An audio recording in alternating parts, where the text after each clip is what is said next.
Vous voyez tous ces visuels, les variations, le texte, les images ont été 100% générés par une intelligence artificielle. Regardez attentivement parce que si vous créez quoi que ce soit de visuel sur internet, cette vidéo va complètement changer votre perspective. Je vais vous montrer comment est-ce que j'ai réussi à générer des centaines de versions d'un design en connectant plusieurs outils ensemble et avec la force d'un seul clic. J'ai passé des heures à perfectionner la méthode pour y arriver et aujourd'hui je vous montre ça en vidéo. Mais avant ça, vous devez comprendre comment est-ce que j'en suis arrivé à cette solution. Je vous en ai jamais parlé sur cette chaîne, mais avant d'aller voyager un peu partout dans le monde et de me mettre à fond sur YouTube, j'étais à Paris et j'étais à fond dans le stand-up. Je vous laisse imaginer. Il y avait un des trucs qui prenait beaucoup de temps, c'était la création des affiches. Chaque semaine, on avait une affiche différente à faire. Le fait d'aller sur Canva, de modifier les trucs, de faire un export et tout, c'était vraiment le truc que tout le monde procrastinait. Et je me dis, si à l'époque j'avais connu ça, mais ça aurait été tellement plus simple. Mais bon, c'était à l'époque où mes préoccupations, c'était comment ne pas bider sur scène plutôt que de faire des automatisations. D'ailleurs, j'ai joué avec Paul Mirabel. Il y a un de nous deux qui a percé. Voilà, je vous laisse... En fait, le problème, il est assez simple. Aujourd'hui, il y a plein de boîtes dans lesquelles il y a des créations visuelles qui sont faites, des affiches qui sont faites, ou même des pubs ou des créations sur Instagram qui sont faites dans lesquelles il y a à chaque fois des petits détails qui changent. Et une grosse partie du temps du quelqu'un qui s'occupe de ça est fait juste à dupliquer et à changer des informations. Pour illustrer ça, ce qu'on va imaginer, c'est que j'organise un événement pour lequel je vais devoir faire l'affiche ou la création pour les réseaux sociaux qui va être plus ou moins la même à chaque fois. Donc on va imaginer que l'événement va être organisé dans 10 villes différentes et pour chacune des villes en question, je vais devoir faire une affiche différente. Et ce qu'on va nous vouloir faire en fait, c'est que dans chaque affiche, il y aura un endroit où il y aura le texte principal de l'affiche, il y aura un endroit où il y aura la date, un autre où il y aura l'endroit où ça se passe par exemple, et un autre où il y aura l'horaire par exemple. Et le fond de cette image-là, ou de cette affiche, j'aimerais qu'il soit différent pour chacune des villes. Et en plus de ça, parce qu'on a la possibilité de générer facilement des affiches, j'aimerais que pour chacune de ces villes, il y ait une variation de l'image de fond qui puisse nous permettre de faire ce qu'on appelle du A/B testing. Le A/B testing, c'est tester plusieurs images sur les réseaux sociaux pour voir quelle est la version qui marche le plus. Ça peut être fait dans les pubs ou dans les emails, peu importe. Donc en fait, pour chacune des villes, là, ce que je veux faire moi, c'est créer 3 versions différentes à chaque fois de cette affiche. Et pour pouvoir vous expliquer ma méthode et la manière dont j'ai réussi à faire ça assez simplement, j'ai découpé cette vidéo en 3 parties distinctes qui va nous permettre de suivre plus facilement. D'ailleurs, il y a les timecodes en bas de la vidéo où vous pouvez zapper ou revenir si jamais vous n'avez pas compris quelque chose. Et avant même de démarrer avec la première étape de ce process, j'ai besoin de créer une base. Qu'est-ce que c'est qu'une base? On va le voir. La première chose que je vais vouloir faire, c'est de générer tout simplement les 10 principales villes du monde avec leurs pays associés. Donc là, il va me générer ça comme ça, sauf que moi, étant donné que j'ai besoin de mettre ça dans une base de données, ce que je veux lui faire, c'est exporte-moi ça au format CSV. Pourquoi le format CSV? Tout simplement parce qu'il va me permettre de l'importer dans un logiciel comme Notion ou Airtable. Là spécifiquement, je vais utiliser Airtable comme base de données. Je sais que dans votre tête, la question du pourquoi Airtable et pas un autre vous vient. Je vais vous l'expliquer juste après. Donc là, je télécharge mon fichier CSV et ensuite, je vais aller tout simplement sur Airtable, qui est une grosse base de données et qui va me permettre de créer la base qui va me servir de source pour pouvoir générer tout le reste. Donc là, j'importe le fichier CSV que j'ai téléchargé, hop, Top Cities, je fais upload et vous allez voir que très simplement, il m'a suggéré d'importer ça. Donc hop, j'ai maintenant une base de données avec mes 10 villes qui va pouvoir me servir pour la suite de cette vidéo et donc on passe maintenant à la première étape. Mon but dans cette étape 1, ça va être de générer les fonds des affiches en question. C'est-à-dire que pour chaque ville, je veux générer une image qui représente la ville et ça va me permettre de faire une affiche différente pour chacune des villes en question. Vous le savez qu'on peut maintenant générer avec l'intelligence artificielle des images. On peut le faire via des outils comme Midjourney, DALL-E ou encore Leonardo. Ici, étant donné qu'on était sur ChatGPT, moi je vais utiliser DALL-E et vous le savez que ici par exemple, je peux lui dire génère-moi une image pour Mumbai en Inde par exemple, au hasard, et là il va tout simplement me générer une image. Mais sauf que si je dois le faire à la main pour chacune des villes en question, étant donné que j'en ai que 10 eh bien ça va être assez long parce qu'à chaque fois je vais devoir attendre. Une fois que c'est fait, je vais devoir télécharger cette image et ensuite eh bien l'uploader dans mon Airtable. Moi c'est pas ce que je veux faire. Moi je veux tout simplement ici créer une colonne qui s'appelle image A par exemple, et dans cette colonne j'ai envie de remplir pour chacune de ces villes une image carrée associée. Comment est-ce que je fais ça? Et bien pour ça, on va devoir utiliser un outil d'automatisation qui s'appelle Make, qui est mon outil d'automatisation préféré parce qu'il est à la fois hyper puissant mais relativement simple à utiliser quand on est débutant. Et encore une fois, ils sont partenaires de cette vidéo. C'est un outil qui a des milliers d'applications qui peuvent se connecter entre elles et ça vous permet d'utiliser l'information d'une app pour aller vers une autre. Là, ce qu'on va faire par exemple, c'est qu'on va envoyer l'information de Airtable vers OpenAI. C'est quelque chose qui va être assez simple et ça, on va pouvoir le faire en quelques clics. Merci à eux encore une fois d'être partenaires de cette vidéo. Donc si vous n'avez pas encore de compte sur Make, allez-y, il y a un lien épinglé en dessous de cette vidéo qui vous donne un mois gratuit sur le plan pro et ça vous permet de créer des automatisations comme ce qu'on est en train de faire. Donc là en fait ce qu'on veut faire c'est qu'on veut récupérer toutes les villes depuis Airtable, les envoyer dans OpenAI pour générer une image et après au final ce qu'on veut faire c'est remettre cette image dans Airtable. Comment est-ce qu'on va faire ça? Eh bien dans Make, voici ce que cette automatisation donne. On va avoir Airtable au début où on va lister les éléments. On prend tous les éléments de notre base de données Top Cities World. Ensuite, on va générer une image. Et là, le prompt qu'on a tapé tout à l'heure dans ChatGPT, on va tout simplement le mettre ici. Sauf que là, j'ai un prompt un petit peu mieux qui dit tu es conçu pour générer des images avec un style évocateur 3D, tu excelles dans la création de visuels, etc. Donc je vais copier ce prompt, je vais venir ici et je vais tout simplement le mettre là. Sauf que moi, je veux l'information de la ville qui était là-bas, donc je vais tout simplement mettre la city et le country, donc en fait la ville et le pays. Et ça va me permettre tout simplement bien de générer l'image. Une fois que l'image est générée, qu'est-ce que je fais? Eh bien je vais vouloir la remettre dans Airtable. Et donc là, j'ai l'image A qui apparaît ici. Vous savez, c'est le champ image qui était là. Et là, hop, je vais ici, je mets file URL, je vais chercher l'URL de l'image et je fais OK. Une fois que j'ai fait OK, on va voir ce que ça donne. J'ai d'un côté l'automatisation qui est en train d'ajouter des images petit à petit ici. Pendant ce temps-là, moi je vais créer une nouvelle vue qui va me permettre de regarder ces images un peu mieux. Hop, je crée cette nouvelle vue et vous voyez, là il m'en a créé une pour Tokyo. Hop, une pour New York par exemple. Et donc ça utilise un style particulier. Une pour Mexico City. Donc là vous voyez, il y a quasiment toutes les villes qui sont terminées. Ça c'est ce que j'ai pour Mumbai et le style est un petit peu différent parce que là je lui ai donné un prompt très spécifique. Mais au moins ce qui est cool c'est que je sais grossièrement à quoi vont ressembler mes affiches.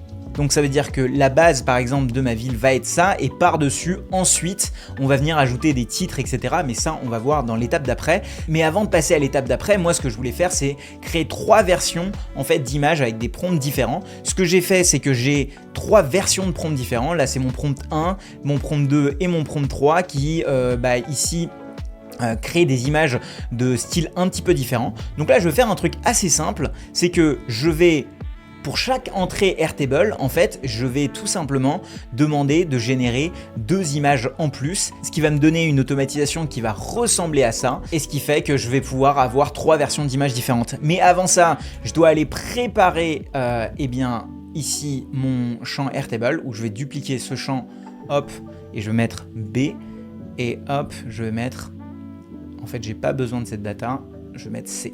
Et donc, ça me donne les versions différentes de cette image. Donc on va voir ça, on va aller dans Make. Dans Make, ce que ça va donner, c'est qu'ici, je vais tout simplement mettre un routeur et je vais donc dupliquer l'information dans 3 endroits différents. Et donc, j'ai plus qu'à dupliquer, hop, cloner ça. Étant donné que j'ai déjà fait la génération de la version 1, ce que je peux juste faire, c'est Disable Route. Donc ça veut dire qu'il y a uniquement la version B et C qui va s'exécuter. Là, je lance l'automatisation et on va voir sur la partie Airtable que petit à petit, il y a des images qui vont commencer à arriver pour B et C. Là, voici une première image pour Tokyo, par exemple, qui est très différente. Hop.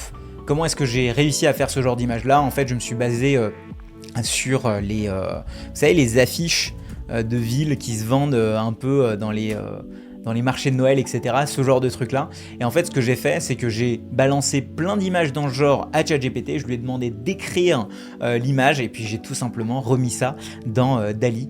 Ce qui me permet tout simplement d'avoir des images dans le genre. Bon, maintenant, nous, on va laisser tourner l'automatisation.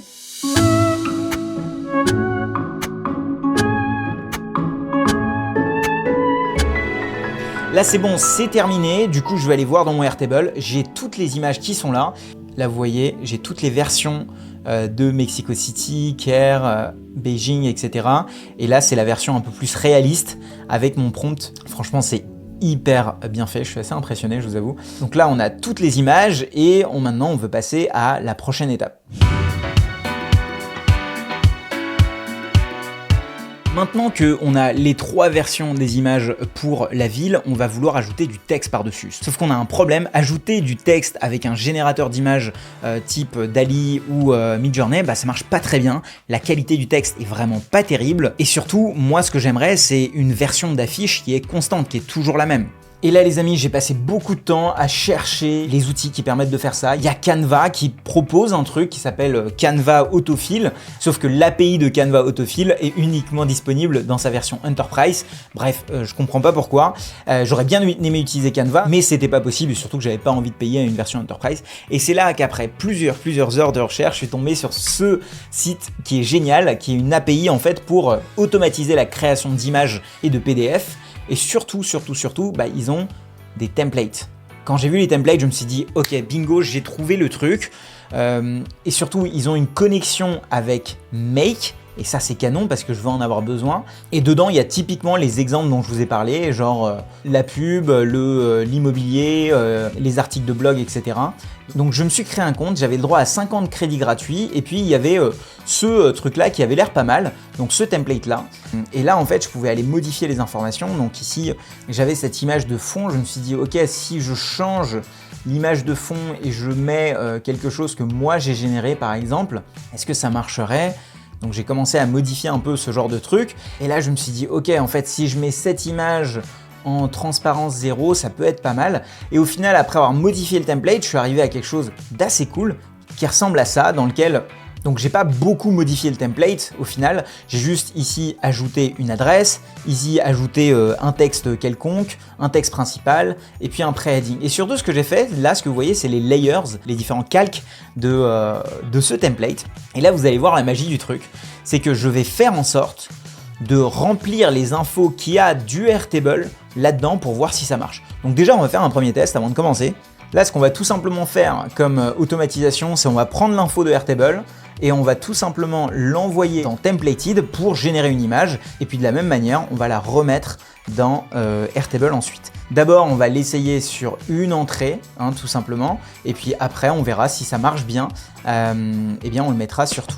Donc voici ce que donne l'automatisation dans Make. Directement, on va prendre les éléments depuis Airtable. D'ailleurs, pour pouvoir le tester, on va en prendre qu'un.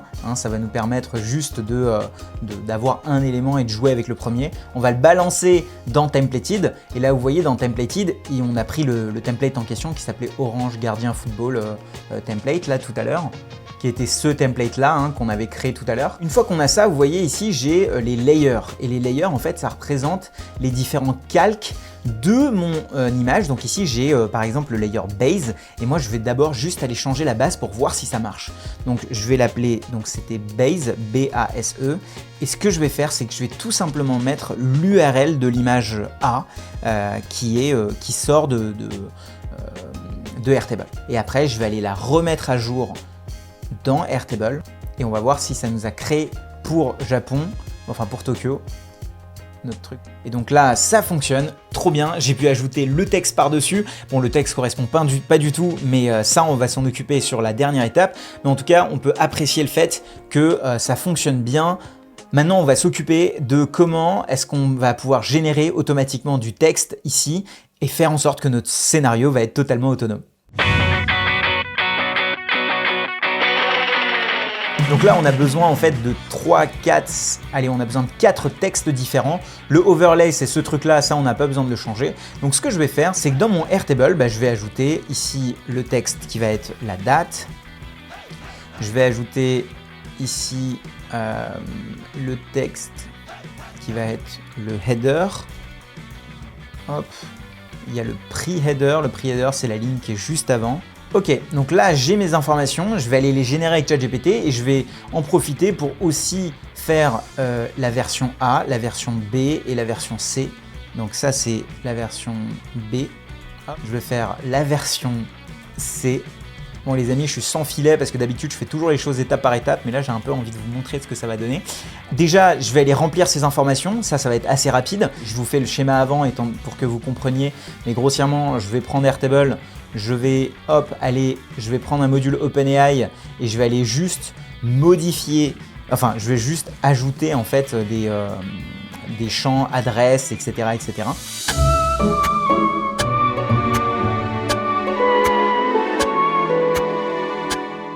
Donc là, je me suis fait un petit scénario où je vais aller générer dans Airtable tout simplement la date, le header. Donc le header, je vais le choisir ici, le pré-header ici, la ville, elle est là, l'adresse, elle est là. Et puis la date, je vais mettre toujours la même, on est le quoi aujourd'hui? Le 3 septembre 2024. Hop. Et je vais laisser générer ça, vous allez voir ce que ça donne. Voilà, on va laisser le truc se remplir. Je vais pas trop m'attarder là-dessus parce que comment est-ce qu'on le fait, on l'a vu un peu avant et on l'a vu surtout dans plein d'autres vidéos. Donc là, c'est bon, j'ai mes titres qui sont là. Maintenant, il me manque plus qu'à générer tout simplement les affiches. Et pour ça, eh bien, je vais utiliser la même méthode que j'ai faite ici.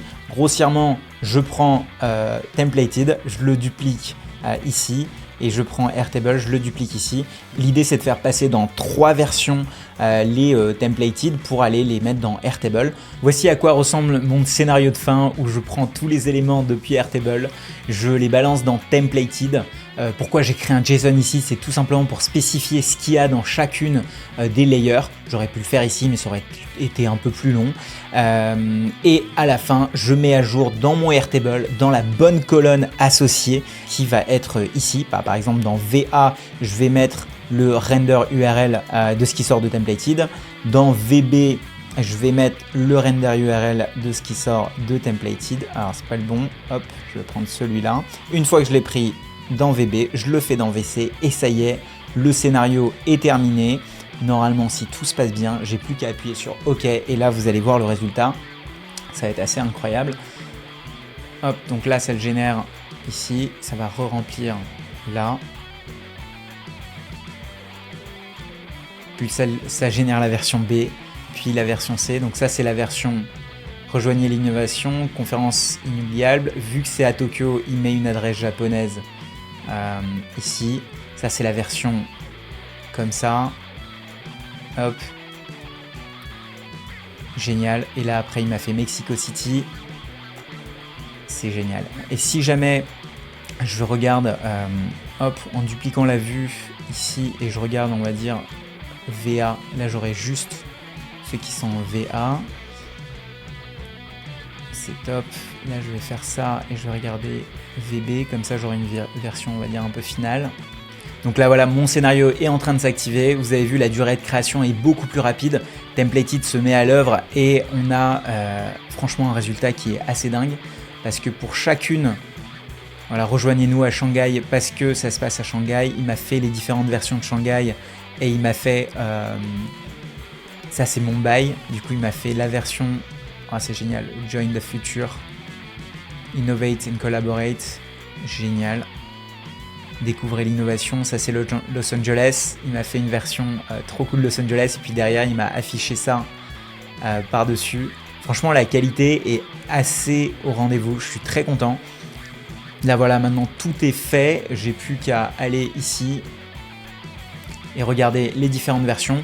Donc voilà, on a généré nos affiches. Maintenant, on n'a plus qu'à balancer ça sur les Facebook Ads pour faire du A/B testing par exemple ou sur d'autres éléments. Ça peut être fait sur des blog posts ou quoi que ce soit.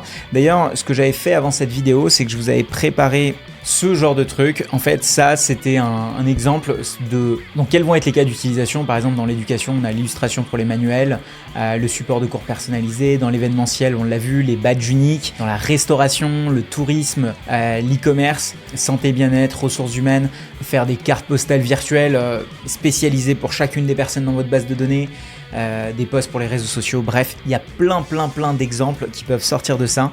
Moi, mon but, c'était juste de vous montrer ce qu'on pouvait faire avec ce genre d'automatisation. Là, on a fait les images. Sachez qu'on peut aussi automatiser des vidéos et ça, on est dans un autre monde. Je suis en train de bosser sur une automatisation qui permet de faire ça. Donc, si vous êtes nouveau, n'hésitez pas à vous abonner parce que je vais sortir dans les prochaines semaines un truc qui montre comment on automatise de la vidéo dans le même genre. Encore une fois, merci à Make de m'avoir suivi dans cette vidéo. Maintenant, ce que je vous suggère, c'est d'aller regarder cette playlist dans laquelle je parle d'IA et d'automatisation. Il y a 3-4 vidéos qui pourraient vous intéresser. Je vous dis à très vite pour une autre vidéo. Ciao, ciao!